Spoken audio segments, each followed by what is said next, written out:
മക്കളെ, ഇന്ന് നമ്മൾ നോക്കാൻ പോകുന്നത് നമ്മുടെ മലയാളത്തിലെ 4ാമത്തെ യൂണിറ്റ് ആണ്. കളിക്കാം ചിരിക്കാം എന്ന് പറയുന്ന, കളിക്കാനൊക്കെ നിങ്ങൾക്ക് എല്ലാവർക്കും ഇഷ്ടമാണല്ലേ? കളിക്കാം ചിരിക്കാം എന്ന് പറയുന്ന യൂണിറ്റ് ആണ് ഇന്ന് നമ്മൾ നോക്കാൻ പോകുന്നത്. അതുമായിട്ട് ബന്ധപ്പെട്ട പാഠഭാഗങ്ങളും അതിൽ വരുന്ന ചോദ്യങ്ങളൊക്കെയാണ് ഇന്ന് ഡിസ്കസ് ചെയ്യുന്നത് കേട്ടോ. ഒന്നാമതായിട്ട് സമാന പദങ്ങളെ ഭാഗമാണ്. സമാന പദങ്ങൾ എന്ന് പറഞ്ഞാൽ എന്താ? ഒരേപോലെ വരുന്ന പദങ്ങൾ, ഒരേ അർത്ഥം വരുന്ന രണ്ട് വാക്കുകളെയാണ് നമ്മൾ എന്ത് പറയാ? സമാന പദങ്ങൾ എന്ന് പറയാം. അപ്പൊ സമാന പദങ്ങൾ ഏതൊക്കെയാ നോക്കാം. മാറാപ്പ് എന്ന് പറഞ്ഞാൽ എന്താ? ഭാണ്ഡക്കെട്ട് എന്നാണ് മാറാപ്പ് എന്ന് പറഞ്ഞാൽ. ഇനി അടുത്തതോ അജ്ഞത എന്ന് പറഞ്ഞാൽ എന്താ? അജ്ഞത എന്ന് പറഞ്ഞാല് അറിവില്ലായ്മ എന്നാണ് അജ്ഞത എന്നതിന് അർത്ഥം. അടുത്തതാണ് മൂന്നാമത്തതാണ് ഏകാന്തത എന്ന് പറഞ്ഞാൽ എന്താ? ഒറ്റപ്പെടൽ, തനിച്ചായിരിക്കുക എന്നൊക്കെയാണ് ഇതിന്റെ അർത്ഥം. ഏകാന്തത എന്ന് പറഞ്ഞാല് ഒറ്റപ്പെടൽ, തനിച്ചായിട്ടിരിക്കുക എന്നൊക്കെയാണ് അർത്ഥം. അടുത്താണ് കിളുന്ത് എന്ന് പറഞ്ഞാൽ എന്താ? കിളുന്തു എന്ന് പറഞ്ഞാൽ കുരുന്ന് എന്നാണ് അർത്ഥം. സ്വനം എന്ന് പറഞ്ഞാൽ സ്വരം, ശബ്ദം എന്നാണ് അർത്ഥം. ഉന്മേഷം എന്ന് പറഞ്ഞാൽ ഊർജ്ജസ്വലത എന്നതാണ് അർത്ഥം. സായാഹ്നം എന്ന് പറഞ്ഞാല് വൈകുന്നേരം. സായാഹ്നം എന്ന് പറഞ്ഞാൽ എന്താണ്? വൈകുന്നേരം എന്നാണ് അർത്ഥം. നീരസം എന്ന് പറഞ്ഞാൽ എന്താ? നീരസം എന്ന് പറഞ്ഞാല് ഇഷ്ടക്കേട് എന്നാണ് അർത്ഥം. ധൃതി എന്ന് പറഞ്ഞാൽ തിരക്ക് എന്നും. ഹർഷം എന്ന് പറഞ്ഞാൽ സന്തോഷം എന്നുമാണ് അർത്ഥം. കണിശം എന്ന് പറഞ്ഞാൽ നിർബന്ധം. കണിശം എന്ന് പറഞ്ഞാൽ എന്താ? നിർബന്ധം എന്നാണ് അർത്ഥം. സ്ഥിരം എന്ന് പറഞ്ഞാൽ പതിവായി. പതിവായി എന്നുള്ളതാണ് അർത്ഥം. അത് സംപ്രേഷണം എന്ന് പറഞ്ഞാലോ അയക്കുന്നതിനാണ് നമ്മൾ എന്താ പറയാ? സംപ്രേഷണം എന്ന് പറയുന്നത്. ഇനി അടുത്ത് നമുക്ക് വിപരീത പദങ്ങൾ നോക്കാം. വിപരീത പദങ്ങൾ എന്ന് പറഞ്ഞാല് ഒരേ വാക്കിന്റെ എതിർ വാക്കായിട്ട് വരുന്ന പദത്തെയാണ് നമ്മൾ എന്താ പറയാ? വിപരീത പദങ്ങൾ എന്ന് പറയാം. അപ്പൊ നമുക്ക് നോക്കിയാലോ, വിപരീത പദങ്ങൾ നോക്കിയാലോ. സ്ഥിരം എന്നതിന്റെ വിപരീത പദമാണ് അസ്ഥിരം. സ്ഥിരം എന്നതിന്റെ വിപരീത പദമാണ് അസ്ഥിരം. നീരസം എന്നതിന്റെ വിപരീത പദമാണ് ഏത്? രസം എന്ന് പറയുന്നത്. ഉത്സാഹത്തിന്റെ വിപരീത പദമാണ് നിരുത്സാഹം. നിറയുക എന്ന വാക്കിന്റെ എതിർപദമാണിത് ഒഴിയുക. ഉയർന്ന എന്നതിന്റെ എതിർപദമാണിത് താഴ്ന്ന.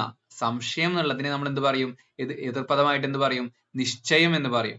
സ്വീകരിക്കുക എന്നുള്ളതിന് നിരാകരിക്കുക എന്ന് പറയുമ്പോ ദീർഘം എന്നുള്ളതിന് എന്താ പറയാ? ഹ്രസ്വം എന്നാണ് പറയാ. സമ്മതം എന്നുള്ളതിന് എന്താ പറയാ? വിസമ്മതം. സമ്മതം എന്നുള്ളതിന്റെ എതിർപദമാണ് ഏത്? വിസമ്മതം.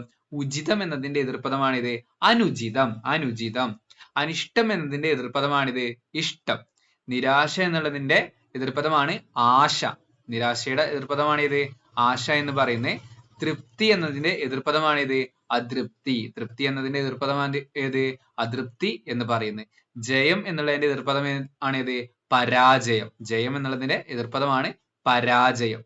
ഗൗരവം എന്നതിന്റെ എതിർപദമാണ് ഏത്? ലാഘവം. ഗൗരവം എന്നുള്ളതിന്റെ എതിർപദമാണ് ഏത്? ലാഘവം എന്ന് പറയുന്നത്. അക്ഷമ എന്നുള്ളതിന്റെ എതിർപദമാണ് ഇത് ക്ഷമ. അക്ഷമ എന്നുള്ളതിന്റെ എതിർപദമാണ് ക്ഷമ. ഓക്കെ, അടുത്തതാണ് സൗകര്യം എന്നുള്ള വാക്കിന്റെ എതിർപദമാണ് ഇത് അസൗകര്യം. ശ്രദ്ധ എന്ന വാക്കിന്റെ, നിങ്ങൾക്ക് എല്ലാവർക്കും ശ്രദ്ധയുള്ള മക്കളല്ലേ? നല്ലോണം ശ്രദ്ധിച്ചാലേ നമുക്ക് പഠിക്കാൻ പറ്റുള്ളൂ. അപ്പൊ ശ്രദ്ധ എന്നുള്ളതിന്റെ എതിർപദമാണ് ഇത് അശ്രദ്ധ എന്ന് പറയുന്നത്. ആവശ്യം എന്നതിന്റെ എതിർപദമാണ് ഇത് അനാവശ്യം. ആവശ്യം എന്നുള്ളതിന്റെ എതിർപദമാണ് ഇത് അനാവശ്യം എന്ന് പറയുന്നത്. ഇനി അടുത്ത നമുക്ക് പര്യായ പദങ്ങൾ നോക്കാം. പര്യായ പദങ്ങൾ നോക്കിയാൽ ഏതൊക്കെയാണ്? പര്യായ പദങ്ങൾ എന്ന് പറഞ്ഞാല് ഒരു പദത്തിന്റെ അതേ അർത്ഥം വരുന്ന മറ്റു പദങ്ങൾ. ഓക്കെ, കളി എന്നതിന്റെ അർത്ഥം വരുന്ന അതേ പദങ്ങളാണ് ഇത് ക്രീഡ, വിനോദം, ലീല, കേളി എന്നതൊക്കെ എന്തിന്റെ എതിർപദമാണ്? പര്യായ പദമാണ്. കളി എന്നതിന്റെ പര്യായ പദങ്ങള് ആണ്. അതുപോലെ ചിരി എന്നതിന്റെ പര്യായ പദമാണ് സ്മേരം, ഹാസ്യം, സ്മിതം, മന്ദസ്മിതം തുടങ്ങിയൊക്കെ എന്തിന്റെ സമാന പദമാണ്? പര്യായ പദമാണ്.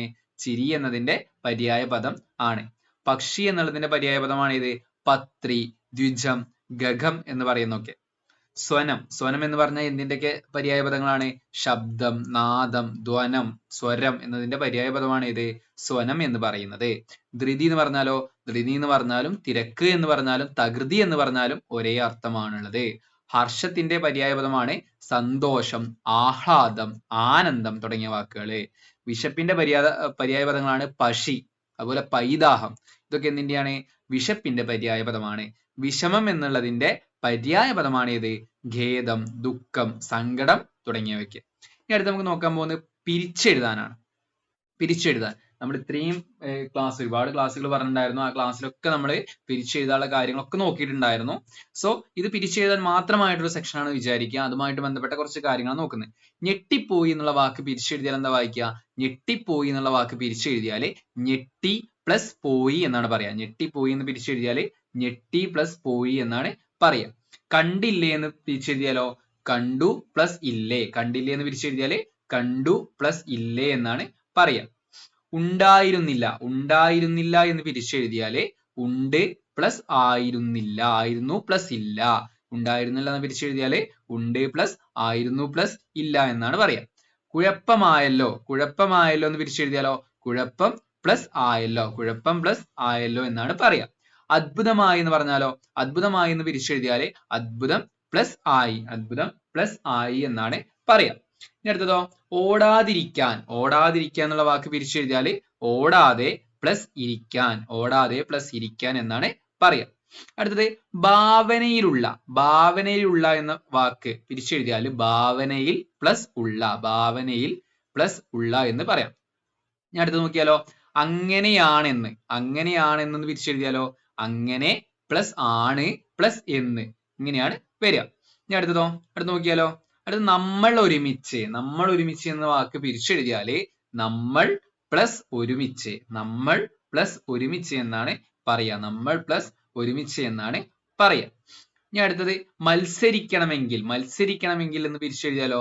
മത്സരിക്കണം പ്ലസ് എങ്കിൽ, മത്സരിക്കണം പ്ലസ് എങ്കിൽ എന്നാണ് പറയാ. ഇനി അടുത്തത് തിരക്കിലാണെങ്കിലും, തിരക്കിലാണെങ്കിലും എങ്ങനെ പിരിച്ചെഴുതുക? തിരക്കിൽ പ്ലസ് ആണ് പ്ലസ് എങ്കിലും, തിരക്കിലാണെങ്കിലും എന്ന് പിരിച്ചെഴുതിയാല് തിരക്കിൽ പ്ലസ് ആണ് പ്ലസ് എങ്കിലും എന്നാണ് പറയാ.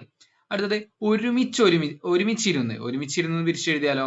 ഒരുമിച്ച് പ്ലസ് ഇരുന്ന്, ഒരുമിച്ച് പ്ലസ് ഇരുന്ന് എന്നാണ് പറയാ. ഇനി അടുത്തതോ? ദിവസങ്ങളായിരുന്നു, ദിവസങ്ങളായിരുന്നു എന്ന് പിരിച്ചെഴുതിയാല് ദിവസങ്ങൾ പ്ലസ് ആയിരുന്നു, ദിവസങ്ങൾ പ്ലസ് ആയിരുന്നു എന്ന് നമുക്ക് പറയാൻ വേണ്ടിയിട്ട് പറ്റും. അടുത്ത് നോക്കൂ. അടുത്ത് എന്താണ്? കാണാനുണ്ടെന്ന്, കാണാനുണ്ടെന്ന് പിരിച്ചെഴുതിയാലോ? കാണാൻ പ്ലസ് ഉണ്ട് പ്ലസ് എന്ന്, കാണാനുണ്ടെന്ന് പിരിച്ചെഴുതിയാല് കാണാൻ പ്ലസ് ഉണ്ട് പ്ലസ് എന്ന് എന്നാണ് പറയാ. അടുത്ത വാക്ക് നോക്കൂ. മുറ്റത്തേക്ക് ഇറങ്ങിയപ്പോൾ, മുറ്റത്തേക്ക് ഇറങ്ങിയപ്പോൾ എന്നുള്ള വാക്ക് പിരിച്ചെഴുതിയാല് മുറ്റത്തേക്ക് പ്ലസ് ഇറങ്ങിയ പ്ലസ് അപ്പോൾ എന്നാണ് പറയാ. മുറ്റത്തേക്ക് ഇറങ്ങിയപ്പോൾ എന്ന് പറയുന്നത് ഏതാണ്? മുറ്റത്തേക്ക് പ്ലസ് ഇറങ്ങിയ പ്ലസ് അപ്പോൾ എന്നാണ് പറയാ. അടുത്താണ് ചിലയിടത്തൊക്കെ, ചിലയിടത്തൊക്കെ എന്നുള്ള പിരിച്ചെഴുതിയാല് ചില പ്ലസ് ഇടത്ത് പ്ലസ് ഒക്കെ എന്നാണ് പറയാ. അടുത്താണ് സമയോചിതമായി, സമയോചിതമായി എന്നുള്ള വാക്ക് പിരിച്ചെഴുതിയാല് സമയം പ്ലസ് ഉചിതം പ്ലസ് ആയി എന്നാണ് നമുക്ക് പറയാൻ വേണ്ടിയിട്ട് പറ്റുക.